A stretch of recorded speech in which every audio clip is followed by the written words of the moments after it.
ছেলে, তুমি আমার দিকে এভাবে তাকায় রইছো কেন?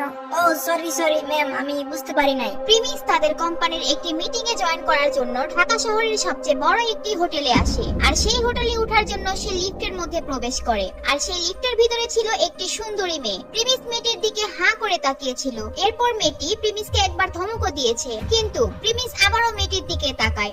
এরপর মেয়েটি প্রিমিসকে বলে, এই, আপনি কি কোনোদিন মেয়ে দেখেন নাই? এইভাবে তাকায় রইছেন কেন? কি আজব, কোথা থেকে যে আসে এগুলা? ম্যাম সরি, আমাকে ভুল বুঝবেন না, দয়া করে আমাকে মাফ করবেন। মেয়েটি অনেক সুন্দর হওয়ার কারণে প্রিমিস বারবার এই ভুলটা করে ফেলে। আর মেয়েটি প্রিমিসকে এভাবে লজ্জা দেওয়ার পর প্রিমিসের নাকের ভেতর হালকা রক্ত চলে আসে। আর ঠিক তখনই প্রিমিসের নাকে হাঁচি আসে। প্রিমিস তার নাক আটকানোর আগেই তার নাক দিয়ে হাঁচি এসে পড়ে। আর তার নাকের মধ্যে যে একটু রক্ত ছিল সেটি ওই মেয়ের শার্টের মধ্যে গিয়ে পড়ে। আর প্রিমিস রক্তটি মোছার জন্য সাথে সাথে ভুল করে মেয়েটির কাঁধে হাত দিয়ে ফেলে। এই ছেলে, তোর সাহস তো কম বড় না, তুই আমার গায়ে হাত দাস? এই, তোর বাসায় কি মা বোন নাই? তোর আজকে খবর আছে।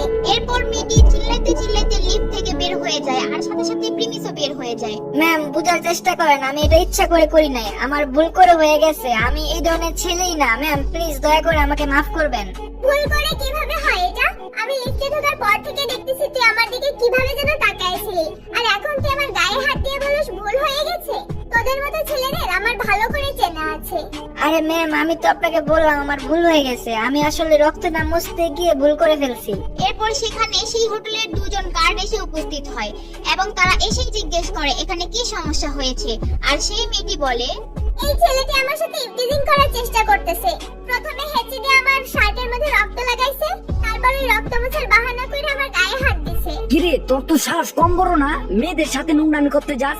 এই, তোর এই হোটেলে ঢুকতে দিছে কে? আরে আপনার আমাকে যেমন ছেলে ভাবতেছেন আমি ওইরকম না। আমি ওনার কাছে একবার মাপও চাইছি, আর আমি এটা ইচ্ছা করে করিনি। আমার নাকের ভিতর রক্ত আসে, এর জন্য একটু ইচিং হয়েছিল। দ্যাটস ওয়াই আমার হেড চয়েসা পড়ে আর ওনার শার্টের মধ্যে রক্ত লেগে যায়। আর সেটা আমি তাড়াহুড়ো করে মুছতে গিয়ে ভুলবশত আমার হাত লেগে যায়। আচ্ছা, এখন একটা ইংলিশ বলে এখান থেকে বাঁচার চিন্তাও করিস না। আমি এখনই পুলিশে ফোন দিব। পুলিশ আইসা তারপর তোরে বুঝাইবো না সব। মেয়েটির এই কথা শুনে গার্ড দুজনের কান খাড়া হয়ে যায়। আর তারা দেখতেছিল মেয়েটি অনেক রেগে গিয়েছে। তবে মেয়েটির রাগার অবশ্যই কারণ ছিল, কিন্তু তাদের ভয় ছিল একটি কারণে, যদি তাদের হোটেলে পুলিশ আসে তাহলে তাদের হোটেলের বদনাম হবে। তাই সেখানে থাকা একজন গার্ড সাথে সাথে বলে, আরে ম্যাডাম, এই ছাপরি পকেট মার রাস্তার পোলাপানের জন্য আপনি পুলিশ স্টেশন ফোন দিবেন? আমরা দুইজনই তো আছি, দুইটা কানের নিচে দিয়ে দেই তাহলে ঠিক হয়ে যাইব। না, আপনাদের কিছু করা লাগবে না। আমি পুলিশে ফোন দিতাছি। পুলিশ আইসা যা করার করবে। আপনারা শুধু ওকে ধরে রাখেন পুলিশ না আসা পর্যন্ত। আরে ম্যাডাম, পুলিশে ডাকার কি দরকার? পুলিশ যতখানি মার দিব তার চেয়ে ভালো মায়ের আমরা ওরে দিতে পারবো। আমাদের মার খাইলে ওর শিক্ষা হয়ে যাবো। এরপর তারা প্রিমিসকে আরো কঠিন কথা বলা শুরু করে। আর যখন প্রিমিস বুঝতে পারে গার্ডগুলো তাকে মারতে আসবে, তখনই প্রিমিস বলে, না অনেক হইছে, আমি এতক্ষণ ধরে অনেক কথা সহ্য করছি। এইবার আমি পুলিশে ফোন দিব। পুলিশ আইসা যা করার করবে। দরকার পড়লে এই মামলা কোর্ট পর্যন্ত যাবে। আর আপনারা দুজন যদি এরপর আমার সাথে খারাপ ব্যবহার করতে আসেন বা আমার গায়ে হাত দেওয়ার চেষ্টা করেন, তাহলে আমি আপনাদের নামে মামলা করে দিব। আপনাদের দুইজনকে জেলে লাইতে হইতে পারে। প্রিমিসের এই কথা শোনার পর তো গার্ড দুজনের মাথার হোশই উড়ে যায়। প্রিমিসের মতো একটা ছেলের মুখে থেকে এই কথা শোনার পর তারা দুজন ভয় পেয়ে যায়। আর এইদিকে প্রিমিস আর সেই মেয়েটির রাগ তো কমছেই না। এরপর তারা কি করবে বুঝে উঠতে পারে না। তাই হোটেলের ম্যানেজারকে ফোন দেওয়ার কথা চিন্তা করে। আর ওই সময় মেয়েটির ফোনে একটি কল আসে। হ্যালো স্যার, আমি আসতেছি। আমি খুব কাছাকাছি আছি।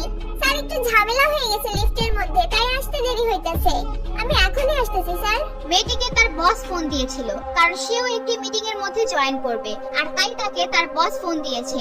এরপর মেয়েটি প্রিমিসকে বলে, আজকে আমার মিটিং তোমারে বাঁচায় দিল, কিন্তু চিন্তা করিস না, আমি মিটিং থেকে বাইর হইয়া দেখামু তোরে আমি কে। এরপর মেয়েটি তার ফোন দিয়ে প্রিমিসের একটি ছবি তোলে আর সেখান থেকে চলে যায়। আর এইদিকে প্রিমিসও তার মিটিং এ জয়েন করবে বলে সিকিউরিটি গার্ড দুইজনকে জিজ্ঞেস করে, এই 211 নাম্বার রুমটা কোন দিকে, আমাকে একটু তাড়াতাড়ি বলেন। আপনি 211 নম্বর রুমে যাবেন? 211 নম্বর রুমে তো বাংলাদেশের এক বড় কোম্পানির চৌধুরী গ্রুপের মিটিং আজকে, সেখানে নাকি তাদের বস আসবে। আপনি সেই রুমে যাবেন? হ্যাঁ, আমি ওই রুমেই যাব। আপনারা আমাকে বলেন রুমটা কোন দিকে। এই তো সামনে কি একটা সিঁড়ি আছে, ওইটা দিয়ে উঠে ডান দিকে রুমটাতে গেলেই হবে। আর স্যার, আমাদেরকে মাফ করবেন, আমরা আসলে বুঝতে পারি নাই। ম্যাম অনেক উত্তেজিত ছিল তো আমরা কি করব বুঝি নাই। এরপর প্রিমিস তাদেরকে ইটস ওকে বলে সেখান থেকে যেতে থাকে আর ভাবতে থাকে, একটু আগে যারা তাকে মারবে বলে হুমকি দিয়েছিল এখন তারাই আবার তার কাছে মাফ চাচ্ছে। প্রিমিসের সাথে ঘটে যাওয়া প্রতিদিনের ঘটনা থেকে সে নতুন নতুন কিছু শিখতে থাকে। টাকা টাকা আর ক্ষমতা যে মানুষকে অন্ধ করে দেয়, সে এই জিনিসগুলা খুব কাছ থেকে উপলব্ধি করছিল। আর এইদিকে সেই মিটিং রুমের মধ্যে সবাই প্রিমিসের জন্য অপেক্ষা করছিল। আর সেই মিটিং রুমের গেটের সামনে দাঁড়িয়ে ছিল বারেক মিয়া। সে প্রিমিসের জন্য অপেক্ষা করছিল আর সবকিছুর খেয়াল রাখছিল। আর ঠিক সেই সময় ওই রুমের মধ্যে উপস্থিত হয় সেই মেয়েটি, যে মেয়েটির সাথে প্রিমিসের এত ঝামেলা হলো। স্যার সরি একটু দেরি হয়ে গেল। লিফটের মধ্যে একটা বদমাইশ ছেলের জন্য লেট হয়ে গেছে স্যার। আচ্ছা, প্রেমিস চৌধুরী কি এখনো আসছে এখানে?